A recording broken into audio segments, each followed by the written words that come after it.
তারা ন্যূনতম যে জনগণের নিরাপত্তা দিতে পারছে না, তারা কোনোভাবেই ইন নো ওয়ে যে তারা সুষ্ঠু নির্বাচন করতে পারে। এক জায়গায় 10 জন লোক যাচ্ছে, গিয়ে মন চাচ্ছে এটা ভাঙছে, ওটা ধরছে, যা মন চায় তাই করছে, একটা কনক্লুসিভ ছিনতাইকারী ডাকাতের অভয়ারণ্য তৈরি হয়েছে। সুতরাং তাদের মাধ্যমে একটা সুষ্ঠু নির্বাচন হবে। এখানে ব্যালট বাক্স নিয়ে কে কোন দিকে দৌড় দিবে সেটা ধরার বা দেখার। আপনি চিন্তা করেন যে একটা কেন্দ্রে আপনার কতগুলো ভোট থাকে, ভোটার যায় 50,000, 60,000, 1 লাখ, 1.5 লাখ, সেখানে পুলিশ থাকে 3 থেকে 4 জন বা 5 জন।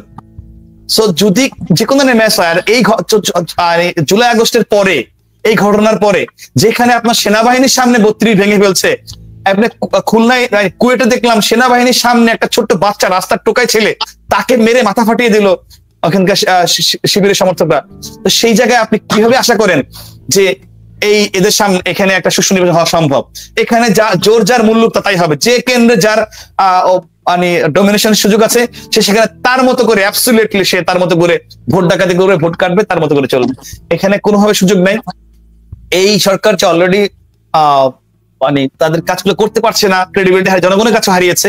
সুতরাং এটাকে সরিয়ে দিতে হবে, নতুন ভাবে সার্বসম্মত ভাবে চিন্তা করে ইনক্লুসিভ একটি নতুন যদি মানে ক্যাটাগরি গভর্নমেন্ট করা যায়, তার আন্ডারে যার ক্ষেত্রে আপনার অবশ্যই আওয়ামী লীগের সাপোর্ট থাকতে হবে। দেশের 40%, 35 বলছে, আমি 40% প্লাস এই মুহূর্তে রাইট না। যদি আপনি চিন্তা করেন, আমি যতগুলো অনলাইন জরিপ দেখেছি, আমি বাড়িয়ে কমে বলবো না, 40% প্লাস এখন আওয়ামী লীগ সমর্থক আছে। সুতরাং তাদেরকে বাদ দিয়ে আপনি কোনোভাবেই যখন আওয়ামী লীগ এই ইলেকশন গুলো করেছে, তখন তারা সামহাও যেভাবে চেষ্টা করেছে বিএনপিকে আনার জন্য, তার কথা বলেছে, সংলাপ করেছে, বসতে চেষ্টা করেছে, বিএনপি আসে নাই। তো আওয়ামী লীগের উচিত ছিল এনিহাও বিএনপিকে নিয়ে আসা, বিএনপি না আসা পর্যন্ত ইলেকশন না করা, এটা আওয়ামী লীগের উচিত ছিল। কারণ এটা খুবই দিবালোক এবং সত্য, আওয়ামী লীগ বা বিএনপি বাংলার সবচেয়ে বড় দুটো দল, কোন দলের অংশগ্রহণ ছাড়া জনগণের কাছে কোনোভাবেই কোনো ইলেকশন কখনোই একসেপ্টেড হবে না। তো এই বাস্তব সবাই জানেন। তো সেক্ষেত্রে আপনি আওয়ামী লীগকে বাদ দিয়ে 40% জনগণকে বাদ দিয়ে আপনি কিভাবে ইলেকশন করবেন? তাহলে দেখবেন ওরকম 5%, 7%, 9%, 10% এরকম ভোটার উপস্থিতি হবে, একটা মোকার ইলেকশন হবে। সেটা কখনো সম্ভব না, এই গভর্নমেন্ট এটা পারবে না। 2024-এর নির্বাচন বড় ভুল ছিল, এই তো কথাটা তুমি সেটা স্বীকার করছো? অবশ্যই ভাই, আমি 2024 বলে না, আমি বলবো যে এর আগে যে ইলেকশন গুলো হয়েছে, আওয়ামী লীগের উচিত ছিল, তারা গভর্নমেন্টে আছে, তারা যেভাবে নেগোসিয়েশন করে হোক, কথা বলে হোক, by hook or by crook BNP কে ইলেকশনে আনা, তার জন্য যেভাবে যে ওয়েতে যেতে হয়, এটা আমি ফিল করি, আমার জায়গা থেকে আমি ফিল করি। কিন্তু এটা উচিত ছিল। কথা হচ্ছে নির্বাচন, এর আগে আমরা বিভিন্ন লোকাল গভর্নমেন্ট ইলেকশনও দেখেছি যে সেখানে বিএনপি বলেছে যে সেগুলোই সুষ্ঠু হচ্ছে না, বিভিন্ন মহল থেকে সাংবাদিক থেকে বলা হচ্ছে সেগুলো সুষ্ঠু হচ্ছিল না, এবং তারপরে বিএনপি বলছিল বারবার, আওয়ামী লীগ বলছিল নির্বাচন আসতে, কিন্তু তারা বারবার বলছিল যে আমরা কেয়ারটেকার গভর্নমেন্ট ছাড়া নির্বাচন আসবো না। তাহলে কি উপায় ছিল আওয়ামী লীগের কাছে তখন? না, অবশ্যই ভাই, এটা উচিত ছিল না। কারণ কেয়ারটেকার কথা বলছেন 1/11 ঘটনার পরে, আসলে এটা তো মানে ঘর করা গরু সিঁদুর দেখলে ভয় পায়। তো ওরকম একটা পরিস্থিতি হওয়ার পর, দুই নেত্রী জেলে যাওয়ার পরে, আসলে কেয়ারটেকারের প্রতি একটা কেয়ারটেকারের যে জুজু, সেই জুজুর ভয়টা কিন্তু সবার মধ্যেই তৈরি হয়েছিল, যেভাবে বিরাজনীতিকরণ মাইনাসটি ফর্মুলা শুরু হলো। তো এই ক্ষেত্রে, এবং আমাদের আপনার বিএনপি নেত্রী খালেদা জিয়া কিন্তু স্পষ্ট বলেছিলেন যে দেশে পাগল এবং শিশু ছাড়া কেউ নিরপেক্ষ না। তো সেই জায়গাটা থেকে ক্রেডিবল করার জন্য আপনি বাদ দিয়েছেন, কিন্তু ক্রেডিবল একটা ইলেকশন কমিশন করার জন্য আপনার অনেক ক্ষেত্রে অনেক চেষ্টা হয়েছে, সেটা আরো করা হচ্ছিল। যেমন ধরেন স্বরাষ্ট্রমন্ত্রী পদ যদি ইলেকশনের সময় বিএনপি থেকে দেওয়া হইতো, ফর এক্সাম্পল, যেহেতু আইন শৃঙ্খলা রক্ষাকারী বাহিনী থাকে মাঠে, এভাবে চেক অ্যান্ড ব্যালেন্স করে আপনার বিএনপি কে এনে একটা ক্রেডিবল ইলেকশন, আপনার ইলেকশন কমিশনটা আপনার একেবারে সকল দলের সাথে বসে তাদের মতামত নিয়ে যদি দেওয়া হইতো, অ্যাবসলিউটলি সবাই যেটা একমত হবে, এরকম অনেকগুলো ক্রাইটেরিয়া ছিল। কেয়ারটেকার ছাড়াও সবাইকে নিয়ে ইলেকশন করা যেত, সেক্ষেত্রে আরো আন্তরিক হলে সম্ভব ছিল, আরো ছাড় দিলে সম্ভব ছিল। এটা আমার মতামত। আচ্ছা, সর্বশেষ প্রশ্ন তোমার প্রতি আমার, এবং আচ্ছা ভাই, আপনি মাঝখানে আমি একটু বলে নেই, আপনি আমাকে প্রথমে একটা প্রশ্ন করেছিলেন যে আমার বিষয়ে কোনো অভিযোগ, সেটা আপনি লাস্ট প্রশ্ন রাখেন, তাহলে আমার মনে হয় ভালো হবে। ওকে, ঠিক আছে। আমি তোমার কাছে আমার তরফ থেকে শেষ প্রশ্ন, তারপরে তুমি যেটা বলেছো সেটা না হয় আনবো। তোমার প্রতি আমার শেষ প্রশ্ন, তুমি কি মনে করো যে তুমি জানো স্পষ্ট করে যে আমি জিয়াকে খুব ভালোবাসি, আমি বঙ্গবন্ধুকে অনেক শ্রদ্ধা করি, তুমি জানো, এবং আমি সবাইকে আবার সমালোচনা করি, সেটা তোমার নেত্রী হোক, খালেদা জিয়া হোক, জিয়াউর রহমান হোক, বঙ্গবন্ধু হোক, আমি কাউকে সমালোচনার ঊর্ধ্বে মনে করি না। আমি মনে করি ওনাদের প্রতি সম্মান রেখে সমালোচনা করে তা আমাদের ভবিষ্যতে শিক্ষা নেওয়া যায়। আমি এটা ব্যক্তিগত অবস্থান আমার।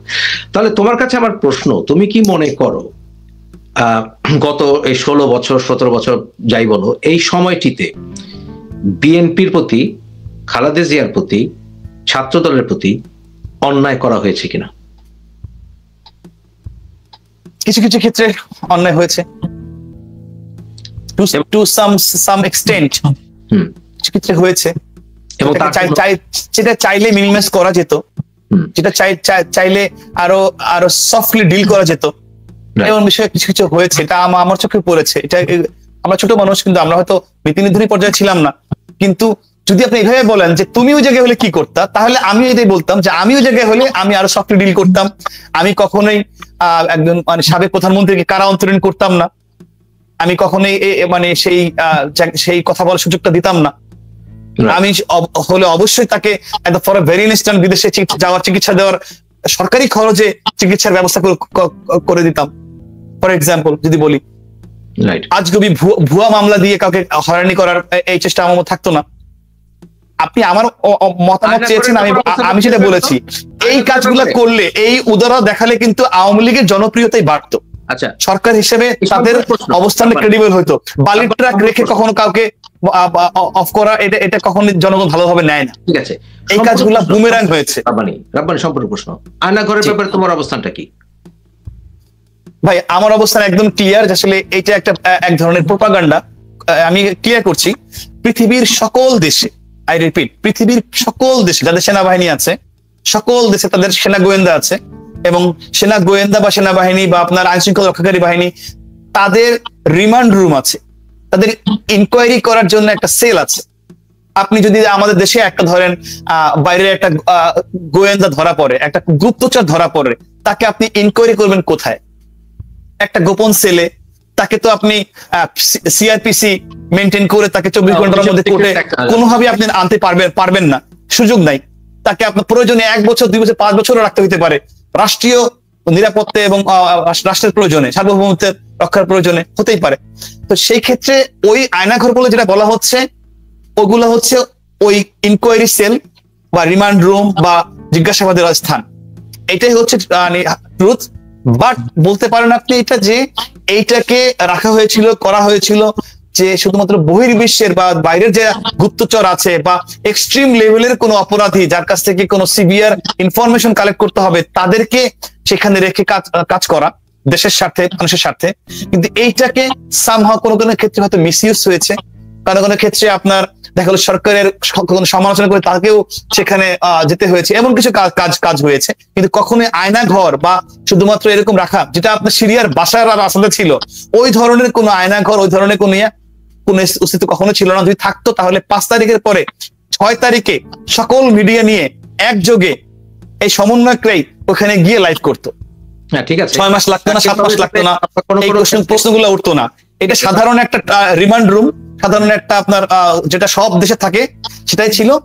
এখানে 2-1টা ঘটনা যেটা ঘটেছে, সেগুলো তাদেরকে হয়তো তারা রাষ্ট্র মনে করেছে যে এখানে রাখা দরকার, তাদেরকে রেখেছে, সেটা নিয়ে অনেক কিছু ডালপালা গজিয়েছে।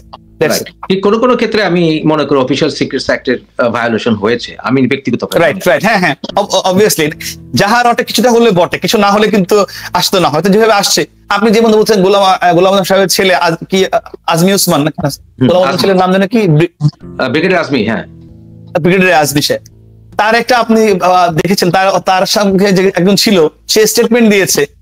তিনি যেভাবে বলছেন যে গামছা ভিজিয়ে ফেলেছেন, যে কষ্টের কথা বলেছেন, সম্পূর্ণ ভুয়ো ছিল।